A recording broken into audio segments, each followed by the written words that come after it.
Benvenuti sul Portale di Storia, il vostro punto di riferimento per esplorare il lato meno noto, ma profondamente affascinante, del nostro passato.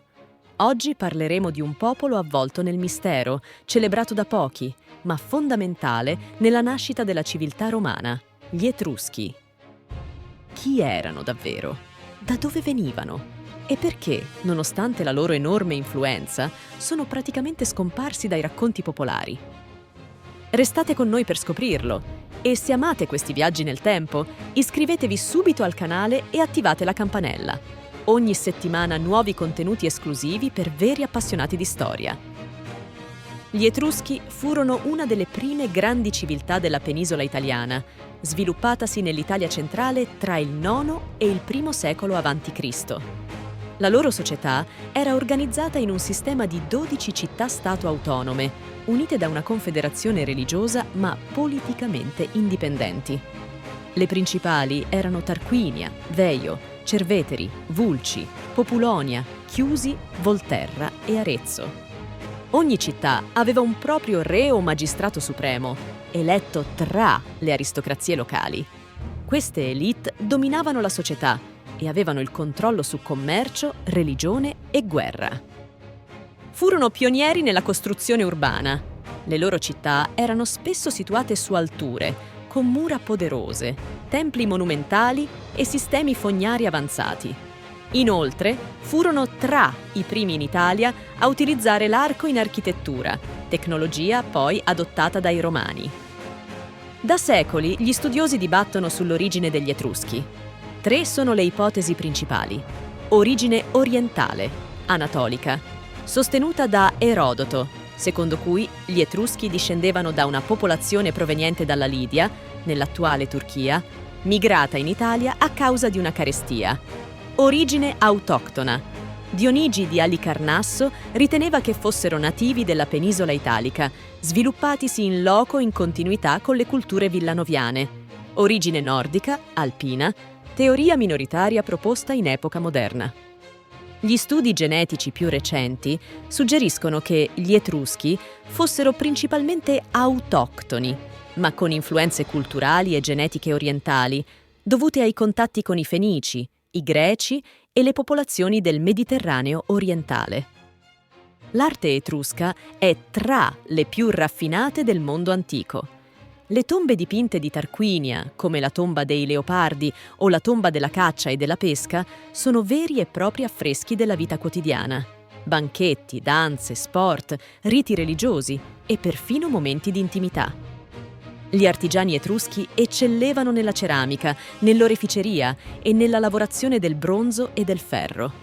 La città di Populonia fu uno dei più importanti centri siderurgici dell'antichità, grazie alle miniere dell'isola d'Elba. Inventarono anche uno stile ceramico particolare, il bucchero, un vasellame nero lucido, elegante e leggero, ottenuto grazie a tecniche avanzate di cottura in ambienti ridotti d'ossigeno. Oltre all'arte, furono abili ingegneri. Costruirono ponti, strade, canali e porti. Il porto di Pirgi, per esempio, era collegato alla città di Cerveteri ed era uno dei più attivi del Tirreno, con scambi con Cartagine, la Grecia e l'Oriente. La società etrusca era profondamente aristocratica, basata su una rigida distinzione tra nobili, artigiani, contadini e schiavi. Ma ciò che colpisce è il ruolo centrale delle donne, quasi unico nel mondo antico.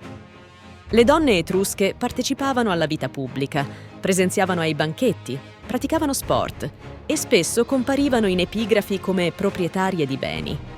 Alcune sepolture, come quella della cosiddetta Regina di Poggio Civitate, mostrano donne sepolte con onori pari o superiori a quelli degli uomini. La lingua e l'alfabeto venivano appresi da ambo i sessi.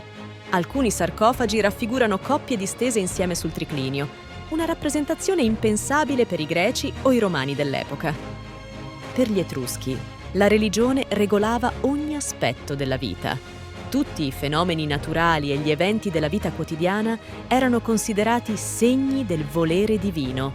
Erano specialisti nella divinazione, soprattutto nella lettura delle viscere animali, aruspici, e nell'osservazione del volo degli uccelli, auspici. Esistevano veri e propri manuali sacri come il Libri Arus Picini e il celebre Modello di fegato di Piacenza, una rappresentazione in bronzo del fegato, usata per le pratiche divinatorie. Il pantheon etrusco era composto da divinità sia proprie sia sincretiche. Tinia, dio del cielo, Uni, dea madre, Minerva, Voltumna e altre entità spesso oscure, con nomi che non compaiono in altre religioni antiche.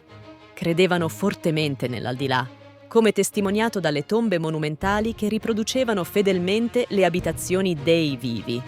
La morte non era una fine, ma un passaggio verso un mondo parallelo, popolato da spiriti, demoni e divinità infernali. Nel VII e VI secolo a.C., gli Etruschi raggiunsero l'apice della loro potenza, controllando l'Italia centrale, parte della pianura padana e persino la Campania, dove fondarono città come Capua e Nola. Roma, allora un piccolo villaggio di capanne, fu conquistata e trasformata in città proprio sotto l'influenza etrusca. 3 dei suoi 7 re, Tarquinio Prisco, Servio Tullio e Tarquinio il Superbo, erano etruschi. Si deve a loro la costruzione della Cloaca Maxima, la bonifica della Valle del Foro, l'uso della toga praetexta, del fascio littorio e della curule. Ma Roma si ribellò, instaurando la Repubblica nel 509 a.C. Da quel momento cominciò una lenta riconquista del territorio etrusco. Veio cadde nel 396 a.C. e nel I secolo a.C., con la romanizzazione completa, la civiltà etrusca si estinse come entità culturale indipendente. Nonostante centinaia di iscrizioni rinvenute su tombe, specchi, vasi e lamine d'oro, la lingua etrusca resta in gran parte indecifrata. È una lingua isolata, non indoeuropea, che si scriveva con un alfabeto derivato da quello greco. Le iscrizioni comprendono soprattutto testi brevi, funerari o votivi. Alcuni documenti, come le lamine di Pirgi o il libro etrusco ritrovato in Egitto, Liber Linteus, offrono spunti importanti, ma la grammatica resta poco chiara e molti termini restano oscuri. Studiare questa lingua è come tentare di ricostruire un puzzle con solo il 10% dei pezzi. Ma ogni nuova scoperta archeologica potrebbe essere la chiave per decifrarne i segreti. Gli Etruschi sono scomparsi come popolo, ma la loro eredità vive ovunque. L'architettura romana deve molto agli Etruschi: l'arco, la volta e la canalizzazione dell'acqua. Il simbolismo politico, come il trono curule, deriva direttamente dalle loro cerimonie regali. L'alfabeto latino nasce da quello etrusco, a sua volta derivato da quello greco. Il diritto romano fu influenzato da concetti etruschi di autorità e sacralità del potere. In sintesi, senza gli Etruschi, Roma non sarebbe mai diventata Roma. Sono i padri nascosti di una delle più grandi civiltà della storia. Gli Etruschi ci hanno lasciato monumenti silenziosi, simboli potenti e un'eredità culturale che ancora oggi plasma il nostro mondo. Ma purtroppo molti aspetti della loro cultura non ci sono completamente chiari, come la lingua. Praticamente la loro storia è stata risucchiata dal mito e dalla potenza del mondo romano che li ha seguiti. E adesso vogliamo sentire la vostra voce.